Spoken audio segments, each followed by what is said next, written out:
رادیۆی دەنگی گەلە.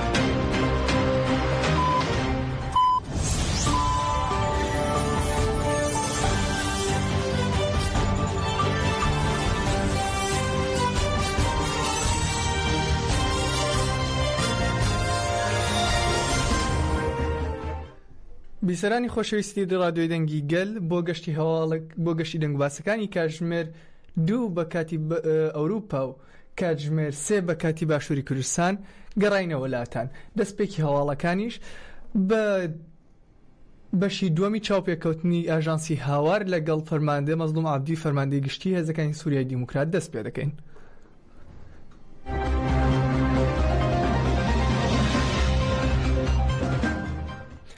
ئەمڕۆ بەشی دووەمی چاوپێکەوتنەکەی ئاژانسی هەواڵی هاوار لەگەڵ فەرماندە مەزلوم عەبدی فەرماندەی گشتی هێزەکانی سووریای دیموکرات بڵاو کرایەوە.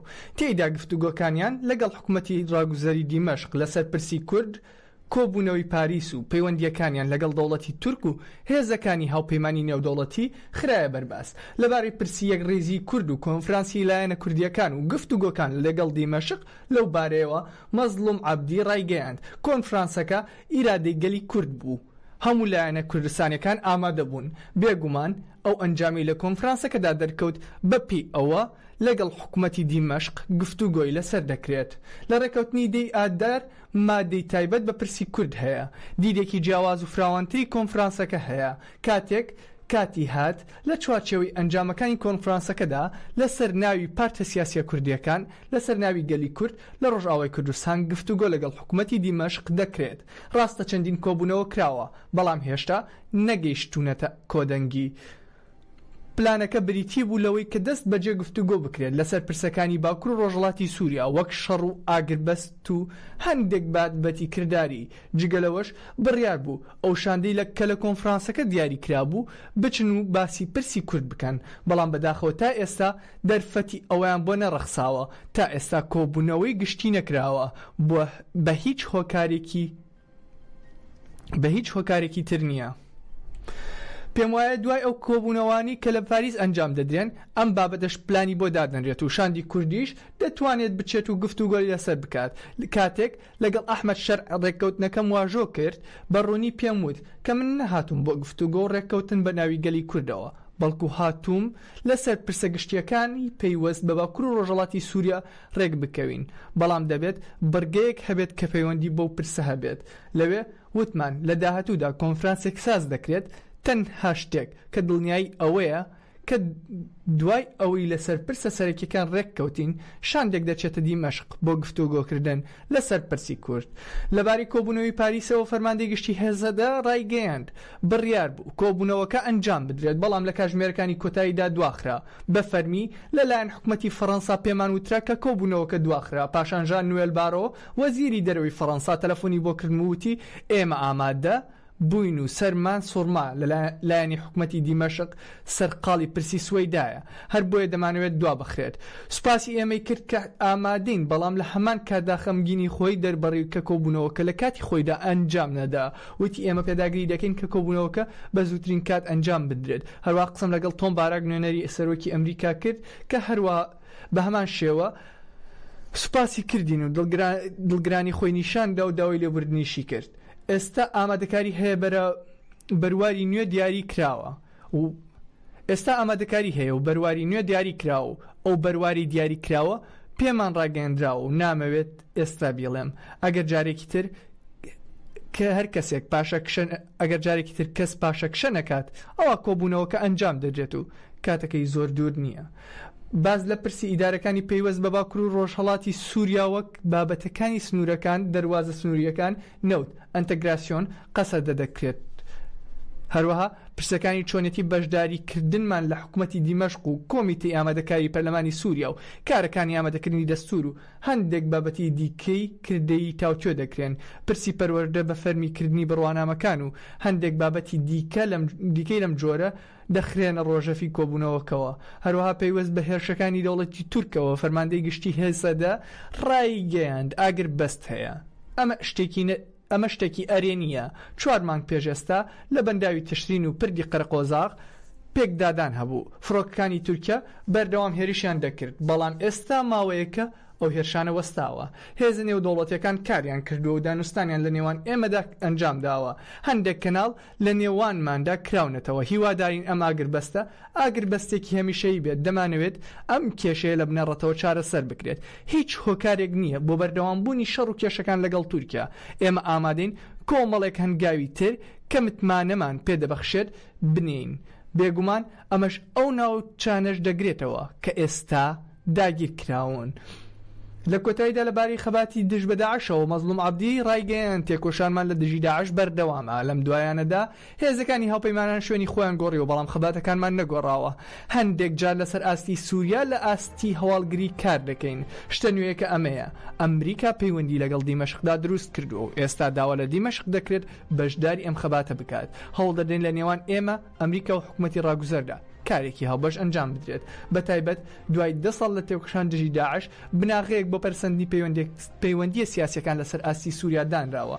هەبوونی نیۆنەری ئەمریکا و فەڕەنسا لە کۆبوونەوەکانماندا لەگەڵ حکومەتی دیمەشق خۆی بابەتێکی سیاسیە. لەو باوەڕداین لەم پرۆسەیە بەدواوە لایەنی سیاسیش باشتر پێش دەکەوێت.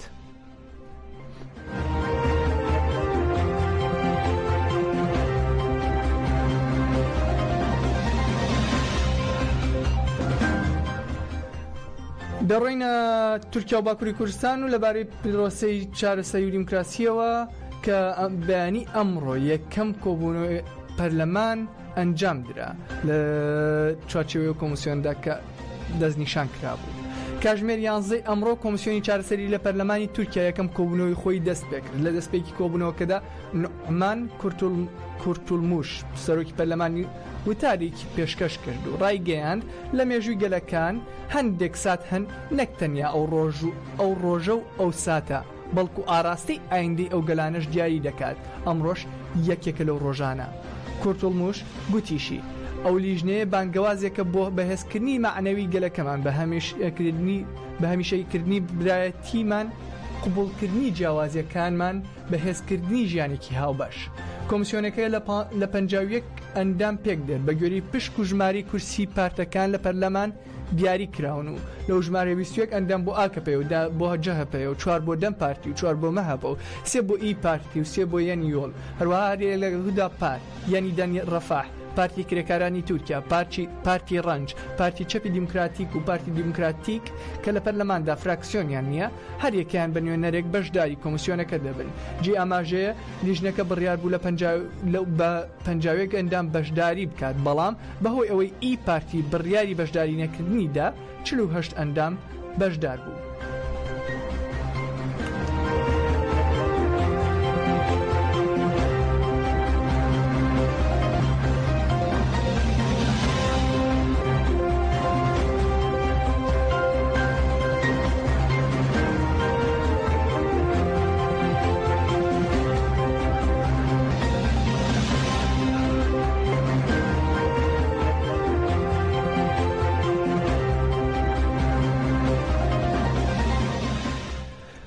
دەڕۆینە باشووری کوردستان و عێراق و گەمارۆکان لەسەر کامپی پەنابەرانی شەید ڕۆستەم جوودی لە مەخمور بەردەوامە.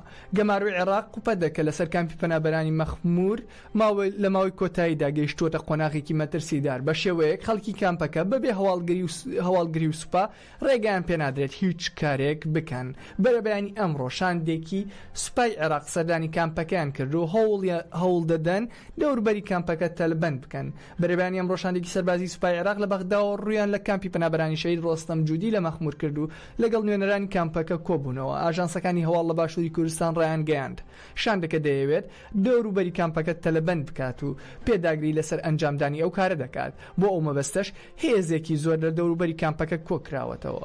جێ ئاماژەیە ئەمە لە کاتێکدا بە مەبەستی چارەسەرکردنی کێشەکە شاندێک کە پێک هاتبوو لە ئەحمەد شەهباز هاوسەرۆکی ئەنجومەنی گەلی کامپی پەنابەرانی شەهید ڕۆستەم جوودی، ئەدبان یەڵماس هاوسەرۆکی شارەوانی کامپەکە، بێوەر ئەمین هاوتە بێژی کۆمیتەی پەیوەندیەکانی دەرەوەی کامپەکە کە لە 14 ئایاری 2025 سەردانی بەغدای کرد دوای ئەوی بۆ چارەسەرکردنی کێشەکانی کامپەکە لەگەڵ خالید شوانی وەزیری دادی عێراق کۆبوویەوە.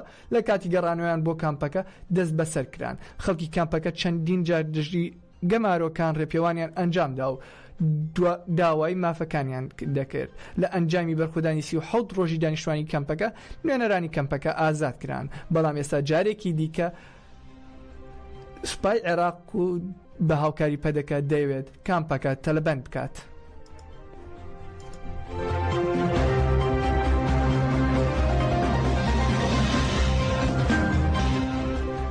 هەر لە عێراق دەمێنینەوە جێ ئاماژ ببورن هەر لە عێراق دەمینەوە بڕیار بوو ئەمڕۆ کاتژمێری 1 بە کاتی بەغدا پەرلەمانی عێراق کۆ بێتەوە دەنگ لەسەر 5 پرۆژە یاسا بدرێت و خوێندنەوەش بۆ 5 پرۆژە یاسای دیکە بکرێت. پێش کاتی کۆبوونەوەکە هەرێک لە فراکسیۆنەکانی پەدەکە و یەنەکە ڕایانگەاند بەشداری کۆبوونەوەکە ناکەن و فراکسیۆنی یەکگرتوش داوای دڵنیایی دەکرد. دوجار بەخۆی ئامادەنەبوونی ڕێژەی یاسایی لە پەرلەمانتارانەوە کۆبوونەوەکە بۆ ماوەی نیو کاتژمێر داخراوە تا ئێستا دیار نییە کە ئایا کۆبوونەوەکە ئەنجام ئەدرێت یاخود نا. جێ ئاماژەیە و 5 پرۆژە یاسایی بۆ دەنگدان لە بەرنامەی کاردا بوون بریتی بوون لە پێشنیازە یاسایی هەمواری یەکەمی بنەماکانی هاوسەنگکردنی بڕوانامە و پلەی زانستی عەرەبی و بیانی پرۆژە یاسای پەسەندکردنی ڕێکەوتنی هاندان و پاراستنی دوولایەنەی وە بەرهێنان لە نێوان عێراق و سعودیا پرۆژە یاسای ڕێخستنی و زەی نوێبووەوە پێشنیازە یاسای هەمواری یەکەمی یاسای دەستەی نیشتیمانی و چاودێری ئەتۆمی و تیشکی و کیمیایی و بایۆلۆژی و پرۆژە یاسای تەندروستی دەرونی هەروەها خوێندنەوەی یەکەم بۆ پرۆژە یاسای هەمواری یەکەمی یاسای دیوانی وەقفی سوننە پرۆژە یاسای چاودێری نەوجەوانان پرۆژە یاسای هەمواری یەکەمی یاسای چاودێری قەسرین دەکرا. هاوکات خوێندنەوەی دووەم بۆ پرۆژە یاسای کۆلێژی فڕۆکەوانی سوپا و پێشنیازە یاسای ڕێکخستنی مافی کەمینەکان دەکرا. جگە لەو پرۆژە یاسایانە پرۆژە یاسای حەشدی شعبی هۆکاری سەرەکی ئەنجام نەدانی کۆبوونەوەکە بوو سەرڕای ئەوەی لە بەرنامەی کاری ئەمڕۆی پەرلەماندا نەبوو بەڵام بە گوێری پەیڕەوی ناوخۆی پەرلەمان 5 پەرلەمانتار دەتوانن واژۆ کۆ بکەنەوە بۆ زیادکردنی هەر بەرگەیەک. دواتر سەرۆکایەتی پەرلەمان ئەو بڕیارە دەخاتە دەنگدانەوە ئەگەر دەنگی پێویستی هەنا ئەو بەرگەیە زیاد دەکرێت و مەترسی زیادکردنی ئەو پرۆژە یاسایش ئەمڕۆ بۆ جارێکی دیکە کارەکانی پەرلەمانی پەکخست.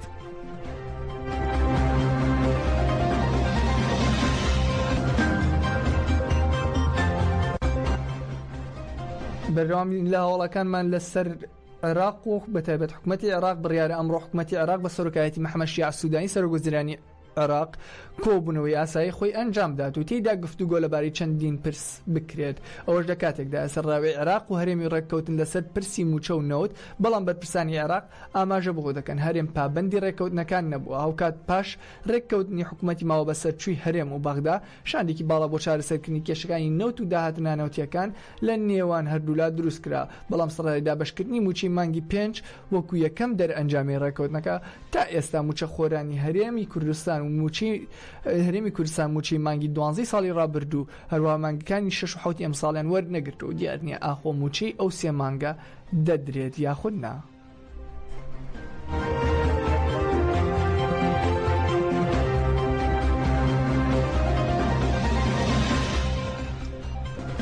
بەڕێوەبەری پسوڵی خۆراکی سلێمانی ڕایگەیاند تاکو ئێستا 84% هاوڵاتیان بەشداریان لە سیستەمی ئەلکترۆنی خۆراک دەکردووە. ئاراز محەممەد بەڕێوەبەری پسوڵی خۆراکی سلێمانی ڕایگەیاند تاکو ئێستا لە 84 هاوڵاتیان بەشداریان لە سیستەمی ئەلکترۆنی خۆراک دەکردووە. ئاماژەی بۆش کرد وادەی پڕکردنەوەی فۆرمەکە تاوەکو 25 ئەم مانگە درێژ کراوەتەوە و پێشبینی دەکرێت ئەو کاتە ڕێژەی بەشداریکردنی هاوڵاتیان زۆر زیاد بکات.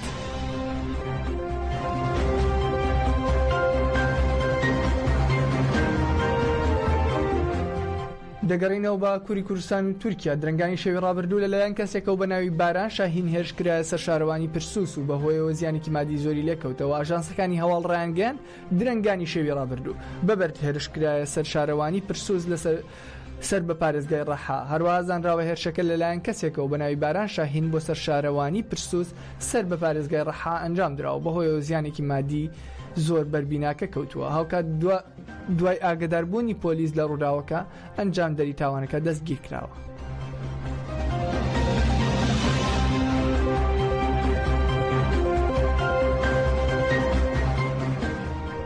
کۆتا هەواڵی ئەم گەشتی دەنگباسەکانمان لە غەزە دەبێت. ڕێکخراوی یونیسف بڵاوی کردەوە لە غەزە ڕۆژانە 28 منداڵ بەهۆی برسێتی و نەبوونی خزمەت گوزاریەکان گیان لە دەست دەدەن. دەژڵێن منداڵانی غەزە لە هەموو شتێک زیاتر پێویستیان بە ئاگربەستەیە.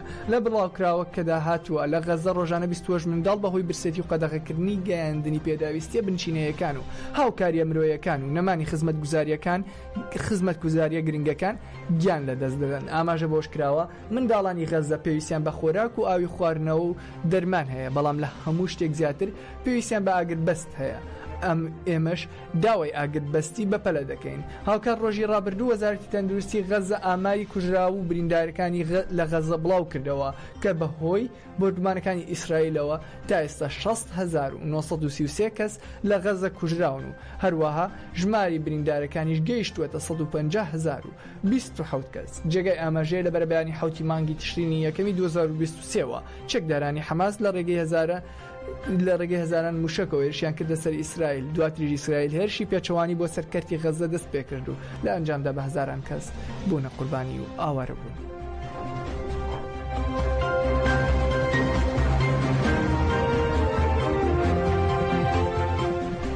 بیسەرانی خۆشەویستی دەنگی گەل بەو شێوەیە هاتنە کۆتایی گەشتی هێواڵەکانی کاتژمێر 2 بە کاتی ئەوروپا، کاتژمێر 3 بە کاتی باشووری کوردستان. هیوادارم لە هەرجەیەکی ئەم دنیای هەن لە چیا سەرکەشەکانی کوردستان یاخود لە شار و باژارەکانی کوردستان یا لە ئەوروپا و لە هەرجەیەکی دیکە ئازاد و دڵخۆش و کامەران بژین. تاوەکو سبەینێ کە دەگەڕینە وڵاتان بۆ گەشتی دەنگوباسەکانی کاتژمێر 10 بە کاتی ئەوروپا، کاتژمێر 11 بە کاتی باشووری کوردستان بمێن بە خێر و شادی.